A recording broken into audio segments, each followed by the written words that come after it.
네, 기도하겠습니다. 하나님 아버지, 감사합니다. 주의 말씀을 붙잡고 나아갑니다. 나를 회복시키시고 나를 치유하셔서 하나님의 나라를 위하여 귀하게 쓰임받는 오늘 하루가 되게 하여 주옵소서.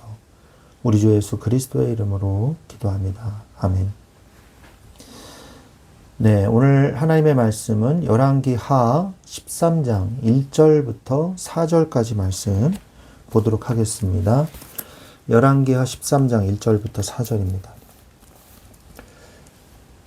유다의 왕 아하시아의 아들 요아스의 제23년에 예후의 아들 여호아하스가 사마리아에서 이스라엘 왕이 되어 17년간 다스리며 여호와 보시기에 악을 행하여 이스라엘에게 범죄하게 한 느밧의 아들 여로보암의 죄를 따라가고 거기서 떠나지 아니하였으므로 여호와께서 이스라엘에게 노하사 늘 아람 왕 하사엘의 손과 그의 아들 벤하닷의 손에 넘기셨더니 아람 왕이 이스라엘을 학대함으로 여호아하스가 여호와께 간구하매 여호와께서 들으셨으니 이는 그들이 학대받음을 보셨음이라. 아멘. 네, 오늘 여호아하스에 대해 우리가 좀 초점을 맞춰서 보려고 합니다. 여호아하스는요, 우리가 방금 읽은 것처럼 하나님이 보시기에 여로보암의 죄를 따라갔다고 범죄했다고 기록을 하고 있어요. 그런데 동시에 또 뭐라 그러냐, 여호아하스가 여호와께 간구하니까 하나님이 그 학대하는 걸 보시고 5절은 우리가 안 읽었지만 여호와께서 이에 구원자를 이스라엘에게 주셔서 이 고통에서 벗어나게 하시거든요. 그럼에도 불구하고 사마리아의 아세라 목상을 그냥 두는 이런 일들이 벌어지죠. 그래서 여호아하스는요, 이중적인 이 모습을 보이거든요. 우리가 전체 내용을 좀 보면 오늘 이 장에서는 이제 엘리사가 선지자가 죽는 내용도 나오죠. 북이스라엘 왕 여호아하스는 여로보암의 죄를 따라 악을 행합니다. 이로 인해 하나님은 이스라엘을 아람 왕 하사엘과 베나닷의 압제 아래 두시게 됩니다. 극심한 고통 속에서 여호아하스가 하나님께 간구하자 하나님은 그들의 고통을 보시고 긍휼을 베풀어 구원자를 주십니다. 그러나 그들은 죄에서 온전히 떠나지 않았고 사마리아의 아세라 목상을 그대로 남겨두죠. 이후 여호아하스의 아들 요아스 역시 악을 행했습니다. 이 사람은 이제 북이스라엘 왕을 얘기하는 겁니다. 그래서 북이스라엘과 남유다 왕국이 이쯤에서 왕들의 이름이 굉장히 계속 겹쳐요. 그래서 헷갈리지 마시고 이 요아스는 남유다 왕국 요아스가 아닙니다. 요아스 역시 악을 행해요. 그가 통치할 때 선지자 엘리사가 죽을 병에 들게 됩니다. 요아스는 엘리사를 찾아와 내 아버지여 이스라엘의 병거와 마병이여 라고 부르면서 슬퍼하죠.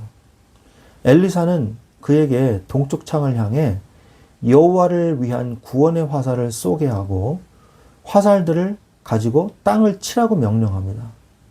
그런데 요아스는 마지못해 겨우 3번만 치고 그쳐버려요. 그래서 이에 엘리사는 화를 내면서 몇 번이고 더 쳤으면 이스라엘이 이겼을 것입니다. 이렇게 얘기하죠. 그의 소극적인 이 순종 때문에 아람을 완전히 진멸하지 못하고 3번만 이길 것이라고 예언을 하게 되죠. 엘리사가 죽어 장사된 후 그의 뼈에 한 시체가 닿자 그 사람이 살아나는 기적이 일어납니다. 이는 하나님의 능력이 선지자의 죽음으로도 소멸되지 않음을 보여주는 것이죠. 하나님께서는 아브라함, 이삭, 야곱과 맺으신 언약을 기억하사 이스라엘을 긍휼히 여기시고 멸하기를 원치 않으셨습니다. 그 결과 요아스는 엘리사의 예언대로 아람 왕 베나닷을 3번 물리치고 빼앗겼던 성읍들을 되찾게 됩니다. 네, 오늘 우리가 전체 내용을 우리가 살펴봤는데 근본적인 회심, 회개가 아니면요 죄악을 벗어날 수 없음을 우리는 오늘 이 두 왕을 통해서 여호아하스와 요아스 이 두 왕을 통해서 우리는 볼 수가 있습니다. 먼저 이 북이스라엘 여호아하스를 보면 이 아버지 예후를 따라서 바알의 제단을 이 파괴해요. 그죠? 이건 참 잘한 거죠. 근데 하나님께 간구하는 모습도 보입니다. 구원자를 하나님이 보내주시죠. 그런데 아세라 목상을 그대로 두고 이로 인해서 하사엘과 베나닷의 공격으로 사마리아 이 북이스라엘이 초토화되는 일들이 벌어집니다. 그래서 마병 50명, 병거 10대, 보병 10,000명만 군사를 두는 것으로 이 아랍 왕이 이렇게 만들어 버리죠. 한 나라가 마병이 50명밖에 안 되고 병거가 10대밖에 안 되고 보병은 10,000명밖에 안 된다. 이거는 정말 적은 이 군사거든요. 이걸로는 뭐 어떤 것도 자기 나라를 보호할 수가 없게 된 거의 뭐 초토화돼서 아람의 속국이나 마찬가지인 이런 상황이 되고 맙니다. 그 이후에 이 북이스라엘 요아스 왕이 되고 엘리사 선지자를 아버지여 뭐 병거와 마병이라고 칭하기도 하고 존경했어요. 선지자를 존경할 줄은 알았어요. 그러나 엘리사의 예언대로 아람 전쟁에서 3번만 승리하고 다시 영토를 회복하기는 합니다. 그러나 여로보암의 죄악을 또 따라가는 이런 모습을 보이게 되는 것이죠. 우리는 이러한 모습을 통해서 근본적인 죄에서 벗어나야 함을 우리는 보게 됩니다. 북이스라엘은요, 국가 제도적인 죄악이 이미 시작부터 틀렸어요. 첫 단추가 잘못 꿰어진 거죠. 이 북이스라엘의 초대 왕인 여로보암이 백성들이 제사 지내러 예루살렘으로 갈까봐 두려워서 우상 숭배의 국가 의례를 제도화시켰잖아요. 열왕기하 13장 2절에 유다의 왕 아하시아의 아들 요아스의 제 23년에 예후의 아들 여호아하스가 사마리아에서 이스라엘 왕이 되어 17년간 다스리며 여호와 보시기에 악을 행하여 이스라엘에게 범죄하게 한 느밧의 아들 여로보암의 죄를 따라가고 거기서 떠나지 아니하였어. 이렇게 됐거든요. 그러니까 북이스라엘은요, 하나님께 칭찬받은 왕이 단 한 명도 없어요. 왜? 아세라상을 제거했으나 베델과 단의 송아지 우상, 이거는 제거를 한 왕이 없었어요. 왜냐? 국가 이 재단이거든요. 국가에서 운영하는 재단, 국가시설이란 말이에요. 이걸 의무화, 제도화 시켜버렸어요. 그래서 역대 왕들의 우상 숭배에 올무가 되어버리는 이 안 좋은 이 불상사가 돼버리고 만 것이죠. 그것은요, 이 이스라엘을 근본적으로 병들게 하는 이런 시작이 된 것입니다. 우리의 가정과 가문도 이런 것들이 있거든요. 시작이 된 거, 종갓집, 그리고 가정과 가문의 조상신 제사. 이거는요, 분명히 성경에서 말씀하고 있어요. 출애굽기 20장 4절 5절. 이 뭐예요? 십계명 아닙니까? 3, 4대에 걸쳐서 멸망에 이르게 되거니와 분명히 말씀하고 계시거든요. 그리고 성경에도 얼마든지 나오잖아요. 오늘 이 예후의 후손들, 여로보암의 후손들을 보면서 단체, 회사의 조직적 우상숭배도 있거든요. 국가가 우상숭배를 하니까 다 같이 따라서 백성들도 우상숭배했잖아요. 북이스라엘이.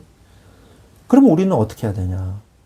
단체나 회사가 조직적으로 우상숭배하는데 내가 그 단체의 조직에 속해 있어요. 어떻게 해야 되겠습니까? 다니엘의 응답을 받으시기 바랍니다. 다니엘이 뭐라 그랬어요? 다니엘서 3장 18절에 그렇게 하지 아니하실지라도 왕이여 우리가 왕의 신들을 섬기지도 아니하고 왕이 세우신 근신상에게 절하지도 아니할 줄을 아옵소서. 이렇게 말씀하시잖아요. 그렇게 하지 아니하실지라도 어떤 이유를 막론하고요. 우상 숭배는 하지 말아야 돼요. 그래서 왜 다니엘이 그렇게 목숨을 걸고 우상 숭배를 하지 않았냐? 자기 나라가 망한 이유를 분명히 알고 있었거든요. 자기가 지금 왜 바벨론에 와서 지금 이 짓을 하고 있는지 그거를 깨달은 거예요. 그래서 목에 칼이 들어와도 안 하겠다. 생명을 건 신앙을 지켰어요. 하나님은 다니엘을 축복하신 것입니다. 그리고 또 우상 숭배의 문화와 풍습으로 인해서 이 우상 숭배를 끊지 못하는 경우가 있거든요.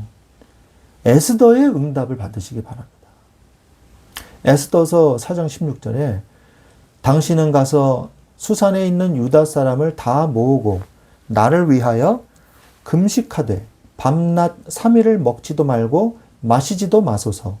나도 나의 시녀와 더불어 이렇게 금식한 후에 규례를 어기고 왕에게 나아가리니 죽으면 죽으리이다 하니라.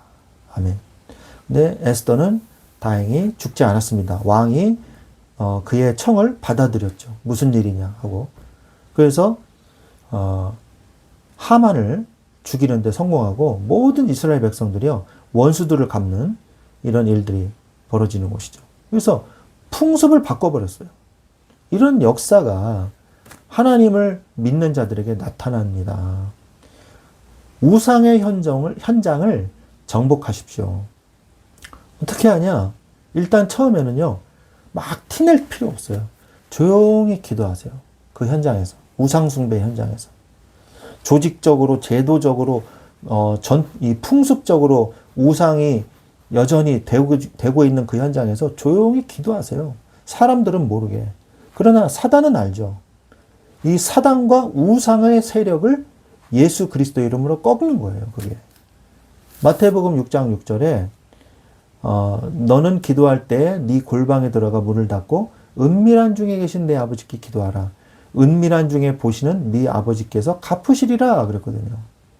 은밀하게 골방에서 조용히 기도하는 거예요.